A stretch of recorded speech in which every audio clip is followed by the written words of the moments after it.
Hello there, good morning and welcome to this, the WP Builds weekly WordPress newsletter. This is number 90. It covers the WordPress news for the week commencing the 18th of November 2019 and it was published on Monday the 25th of November 2019. Just a couple of things before we begin, a few bits of housekeeping if you like. Black Friday is just around the corner. Now I know for some of you, you are getting your wallets ready for this experience. It happens once a year and it tends to be a very busy time because plugin vendors and theme vendors and basically everybody seems to be knocking money off. And what I've done is I've put a page together over at wpbuilds.com/black. That's wpbuilds.com/black, and it's a whole heap of filterable and searchable Black Friday deals. If you click on the yellow button at the top, search and filter, you can decide what it is that you want to look at. You can just simply type in a search. So for example, the plugin name that you're after, or you could say, I want to only look at deals that are to do with themes or hosting or whatever it might be. So yeah, really a good page to go and check out for. Please feel free to share that. It does help put the WP Builds podcast on, and I'm very happy to announce that we've got 3 sponsored slots at the top, and so the guys over at WP Ultimo, Project Huddle and Microthemer have sponsored that page, and so that's really kind of them, and I'd like to extend my warmest thanks for them doing that. So yeah, once more, wpbuilds.com/black in the run up to Black Friday. The other thing to mention would be wpbuilds.com/advertise if you would like your WordPress plugin or theme or whatever it might be putting in front of a WordPress specific audience, and a few people who've done that are Page Builder Cloud. Work faster in your page builder of choice by reusing your cloud save templates. Import and export any layout to any of your WordPress websites. Page Builder Cloud works with Elementor, Beaver Builder, Brizy, Gutenberg and many more, and you can get a free trial up and running at pagebuildercloud.com. And Kinsta. Are you tired of unreliable or slow hosting? If so, check out Kinsta, who takes managed WordPress hosting to the next level. Powered by the Google Cloud Platform, all their plans include PHP 7, SSH and 24/7 expert support, so you can migrate today for free at kinsta.com. And we thank all of our sponsors for helping us put on the WP Builds podcast. Okay, let's get stuck into this week's WordPress news. We always divide our news into different sections, and the first one is WordPress Core. This week, only one piece of news. It's over on WP Tavern. It's entitled Gutenberg 6.9 introduces image titles, block patterns, and new theme features. So Justin Tadlock writes about the launch of 6.9 of version of Gutenberg. So there were a few bug fixes, like there was an invalid content error when selecting a color for the pull quote block and a few other things like that. But essentially the ticket items here are that you now have an image title attribute field, which you can click on by clicking the advanced option when you insert an image. So that's quite handy. Also, there's the initial block patterns API. Now, the idea of this is if you are the creator of a block and you have a whole variety of different scenarios that block could perform. Say, for example, that block is about setting up different arrangements, different columns, for example. You can use this block pattern API to give the user an initial set of choices. So for example, you might show them some images of here's what 2 columns look like, or a left sidebar and a larger right area and 3 columns and so on. So that is now in Gutenberg 6.9, so hopefully block creators will be able to make use of it and thereby make it a whole lot easier for the rest of us to go through the process of setting up whatever complex configuration of block they have in mind. Also, we have some block gradient presets. Gutenberg introduced the idea of gradient backgrounds in version 6.7, but it was felt, I think, that some of the color palette choices were not quite as useful as was hoped. So now theme developers and so on can get their hands on this and put their own in. And there's a whole bunch of other things that Justin goes on to talk about, block templates for themes and so on. But anyway, nice update to Gutenberg, and we're now on version 6.9. The next section is always the community section, and we've got various articles, well, quite a few articles this week under that section. The first one is over at the wpandup.org website, and it's entitled Do Summit Good. A nice play on words there. It's an online summit which is bringing the WordPress for good community together. And for good, what we mean by that is the people who are kind of doing something slightly more philanthropic. It's a free online event bringing various for good entities and funds from within the WordPress community together to talk about relevant topics and share the knowledge. 9 sessions, 13 speakers, and it all kicks off on the 3rd of December 2019, which is also known as Giving Tuesday. And if you click on the link in the show notes, you'll be able to click the register now button and get yourself onto that. And places are limited, so maybe do that sooner rather than later. WP Feedback is offering quite an interesting new service. If you click on the link in the show notes, you'll be finding out about the idea that you can get free feedback from your peers. Now, clearly, if you've designed a website before, you've probably run into those moments where you're not entirely sure what it is that you need to do next. You're scratching your head a little bit and thinking, I'm not sure if I've got this quite right. It'd be nice to get somebody else's eyeballs on it. Well, that's great if you work in an agency, but what if you work by yourself, for example, or there's a small team and you're all scratching your heads? So Vito Peleg, who runs WP Feedback, has this new option within WP Feedback. And the idea is that you'll log in and you'll be able to post your website in order to receive feedback from other WP Feedback users. So that's quite interesting. And then you can obviously submit your responses to other people's designs. So it's a bit of a two-way process. You upload your website and hope that people will give you inspirational ideas, and vice versa. You look at other people's websites and hopefully give them some inspirational ideas. So again, click on the link in the show notes and you'll be able to log in with the free plugin. You don't need to actually pay for the paid version of the plugin to get this working. And it's a really interesting idea. It's like a little community of people giving each other feedback about their websites. If you've ever tried to play with JavaScript within WordPress, you'll know that it can be fraught with learning challenges. And one of the people who attempts to tackle that problem and get you the knowledge that you need is Zach Gordon. I've seen Zach Gordon speak on a number of occasions, and he's absolutely brilliant. Well, he's had these courses and boot camps going for quite some time now, and he's decided that he's going to slim them down because I think the feeling was that the previous iterations, the learning was spread out over a really long period of time. So now the JavaScript course is going to be a 6-week online bootcamp, as is the React course, as well as the JavaScript for WordPress bootcamp. So that they're all going to this sort of 6-week model in order that you can learn more intensively. I think that's probably a good idea. The idea of spreading out over a year, which was the initial concept, and then 6 months, 3 months, I think it was just a little bit too long. And so it's been adapted. So maybe go and check this out, especially if you want to learn this stuff in a very short space of time. Quite a nice SEO article on Yoast this week, as you might expect. It's called Duplicate Content, Causes and Solutions. So because we're using a CMS, we no doubt know that it's quite possible to have the exact same content, which is held in one place in the database, pop up in various different places on the website. It might be in a category list or something like that. And so Yoast this week are tackling how these problems can occur. It's the kind of thing that might need explaining to a client, I feel.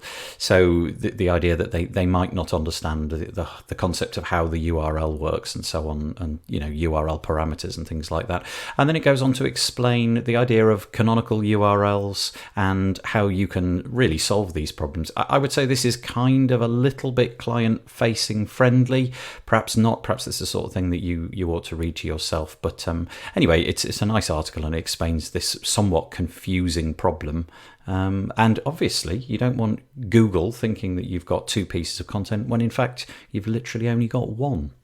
I've spoken a couple of times in the last few weeks about Newspack, which is Automattic's project starting at $1,000 per month, in which you basically get a version of WordPress which is specifically designed to work for a small to medium, I suppose, publishing organization, like a little local newspaper or something like that. Well, the guys over at Publish Press have got an article entitled Our Early Review of the Newspack Project from Automattic. You can download the Newspack plugin from the GitHub repo that there is, and it gives the links there. There's 3 different options. They recommend that you just download the Newspack plugin, and then it brings along with it some other interesting things. So you'll need to install AMP, Constant Contact Forms, Coral Project, Discus for WordPress, MailChimp for WooCommerce, and Publish to Apple News. So they all go in as well as Jetpack, PWA, Gutenberg, Yoast SEO, Google Sitekit, and Newspack blocks. Google is actually a sponsor of Newspack, so that's hardly surprising that the Google Sitekit is in there. But it seems to be fairly favourable. So you've got these Newspack blocks, which enable you to display featured images and have things listed in, looks like a right sidebar of your recent things that you've published and so on. It also brings along with it the opportunity with WooCommerce to have, well, not so much a paywall, but a donate option so that you can monetize your content. And it feels to me like the guys at Publish Press feel that like this is quite a good initiative. Maybe they'll join forces and create blocks for this. Anyway, worth looking at, especially if you're working with a news organization for one of your WordPress websites. When I was a little bit younger, I used to obsess about all the latest design trends, and frankly, I've kind of lost sight of all of that and just kind of do what I do. But always interesting to catch up with people who find this stuff valuable, and we've got an article on WPMU Dev entitled WordPress Web Design Trends for 2020, and they go on to talk about some of those trends, what they think's coming. They talk about, the usual stuff like the fact that everything is becoming a block, and then they talk about some of the themes which are using blocks very, very well. And perhaps we'll touch on this a little bit later, whether or not we'll be using themes in the future or whether there'll just be one default theme. But the takeaways are that in the future, we really want to be making things load faster. Well, I suppose that makes sense. Making sites that you can talk to. Now, I currently don't really do any talking to websites. The only thing I talk to, I think, is probably Google on my phone, and also making sites that talk back. So the ability for sites to actually communicate with you, which is absolutely fascinating. And the future possibly of things like more animations or less animations, the use of video backgrounds and so on and so forth, multilingual. Anyway, it's a jam-packed article full of all sorts of interesting ideas, and I recommend that if you want to know what's coming in 2020, or at least a best guess, then go and check this article out. I touched on this subject a moment ago, but interesting piece today on the mikeshinkle.me website entitled WordPress Should Deprecate Themes, a Modest Proposal. He's writing in response to something that we mentioned from Justin Tadlock on the WP Tavern, an article that he produced entitled Themes of the Future, a Design Framework and a Master Theme. And what he says is he's a back-end developer. He is quite plain. He makes no bones about being a good designer. And so when he needs to make some kind of website, he does rely on themes. Actually, he doesn't. He's got works as a team, but when he needs to do a project all by himself, he kind of goes off and finds a theme, but realizes quite quickly that the theme at best could maybe do 85% of the things he wants to do. Anyway, we've all been there before. We've got a theme and we've tried to make it to do what we want, and we waste quite a lot of time. So he's essentially saying, what about if in WordPress 6 we just got rid of themes altogether and essentially built websites out of components, blocks, in the block editor. Now, the article is very, very long. Well, not very, very long. It'll probably take about 10 minutes to read. But it makes some really interesting points. Now, depending on if you're a theme developer, you may think that, this is heresy.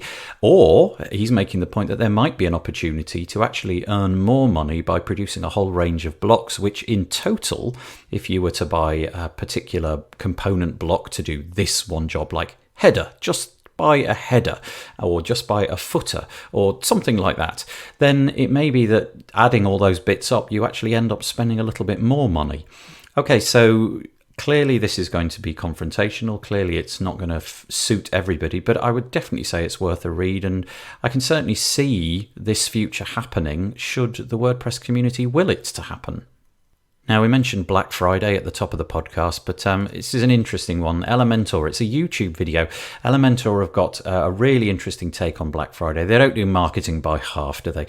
And so this video illustrates the fact that they'll be giving away not just reduced pricing on Elementor, but they're also going to be giving away a ton of actual physical products and things like iPads and headphones and so on. But they'll also be giving away one-on-one time with their staff, which is quite interesting. So depending on whether you win one of their daily contests, you might be able to speak to Ben Pines or their designer or their developer. So, I think that's a really interesting take. They're giving away the very thing that they know that they're good at. So, yeah, maybe go and check out the YouTube video, which gives you details about how you can enter.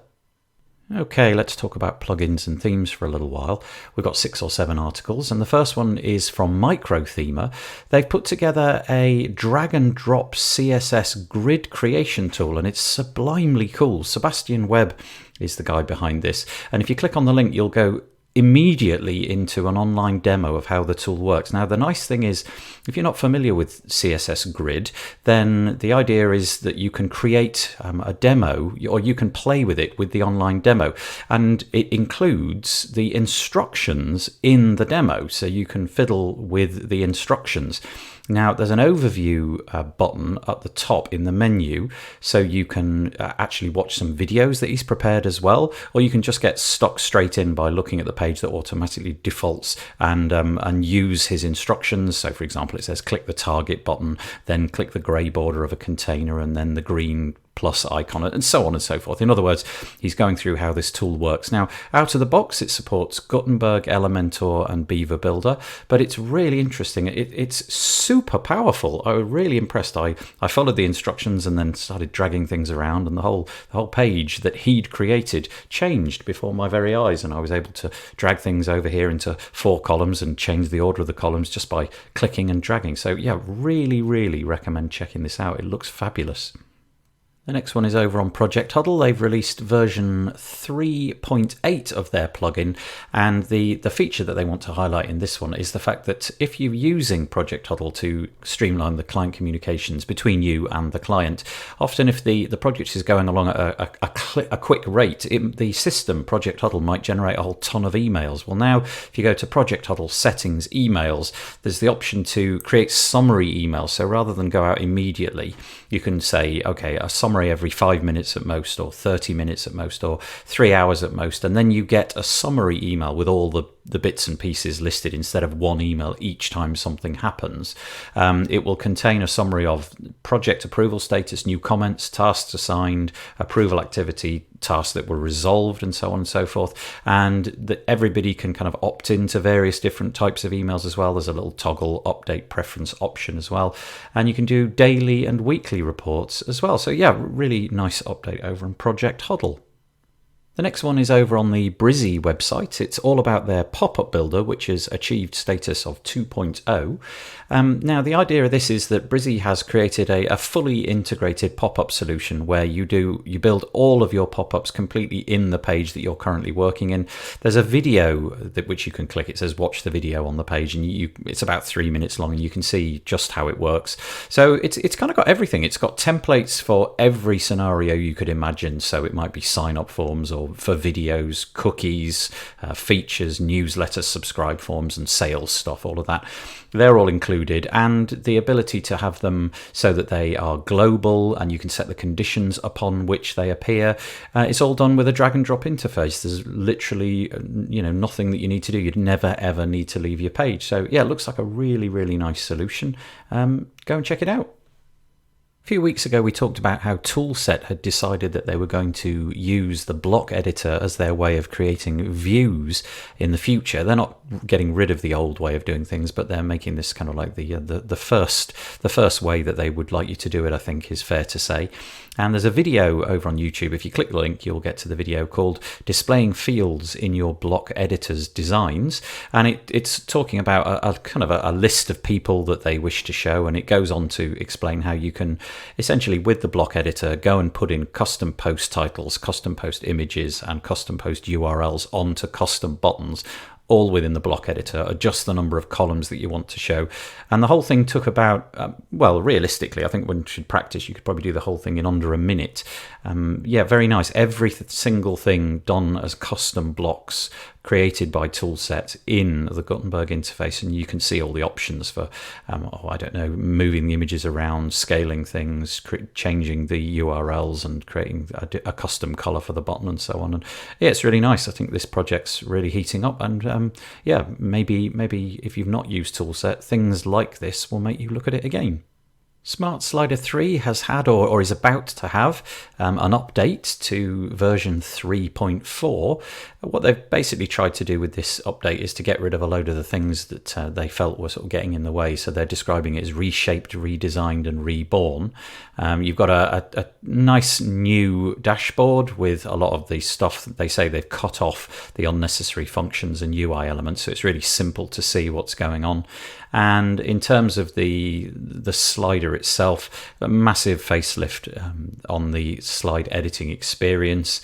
You've got a new home for the slide libraries, and so the takeaways are updated improvements or fixes to breakpoints, hide slides, right-click menu, keyboard support, timeline, and tooltips. And so, yeah, if you're a Smart Slider 3 person, go check this out because it's what's coming around the corner very soon.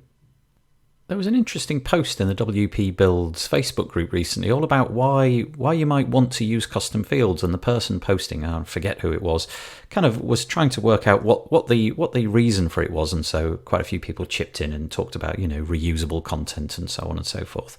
And so this article on the WPMU Dev website is entitled "Love Advanced Custom Fields, Now SmartCrawl Does Too." So firstly, I should say that it's a very long piece, and about 3/4 of it is just a tutorial on how to use advanced custom fields. So if you haven't used custom fields before and you're thinking to yourself, okay, this is something I should get into, this article is great for that because it teaches you how to use them.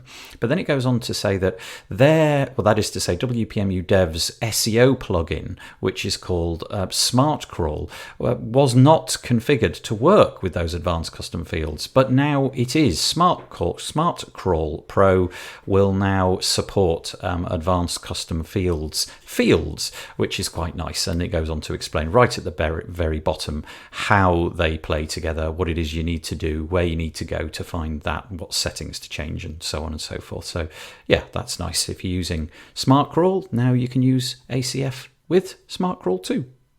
The next section is entitled Deals, or Deals of the Week, and really the only thing I have to say is that Black Friday is around the corner, so I'm going to mention that URL once again, wpbuilds.com/black, and there you're going to find absolutely tons of WordPress related products, hosting, plugins, themes and so on, all filterable, all searchable.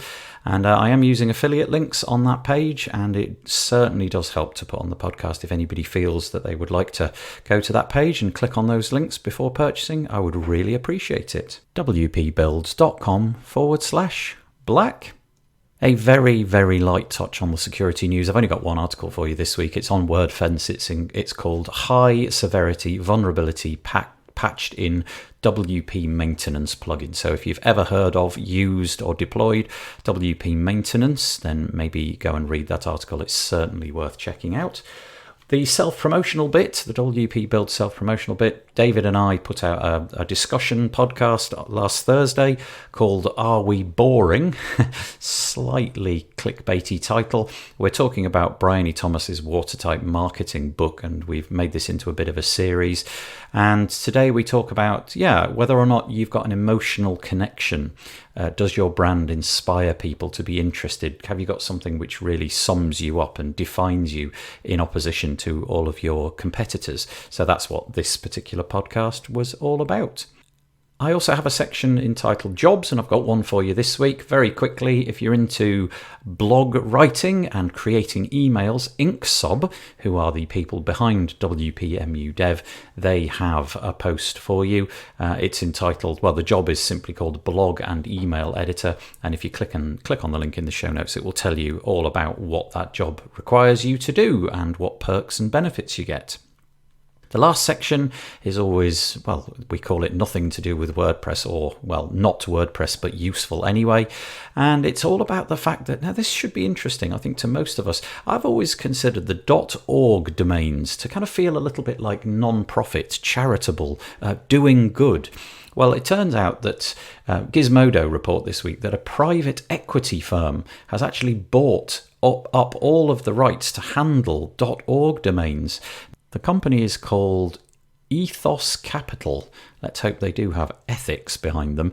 Anyway, so if you have any .org domains, I really don't know what this means in the future. We hope that it will be maintained and it will carry on in the exact same way that it has been forevermore, but you never know. It's maybe worth sort of brushing off the .com or the .net variation for your particular domain, just in case this all goes a bit pear-shaped.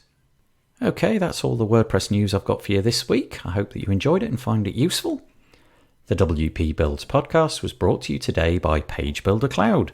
If you want to dramatically speed up your WordPress website workflow, then check out Page Builder Cloud. It securely saves all your templates to your own cloud. You can then reuse them for any other website in seconds. Page Builder Cloud works with Elementor, Beaver Builder, Brizy, Gutenberg and more. And it's not just for page builders. You can save contact forms and ACF layouts too. Get a free trial today at pagebuildercloud.com. And Kinsta. Kinsta takes managed WordPress hosting to the next level. Powered by the Google Cloud Platform, your site is secured like Fort Knox and runs on speed-obsessive architecture. You get access to the latest software and developer tools like PHP 7, SSH and staging environments. And the best part, their expert team of WordPress engineers are available 24/7 if you need help. And you can migrate today for free at kinsta.com.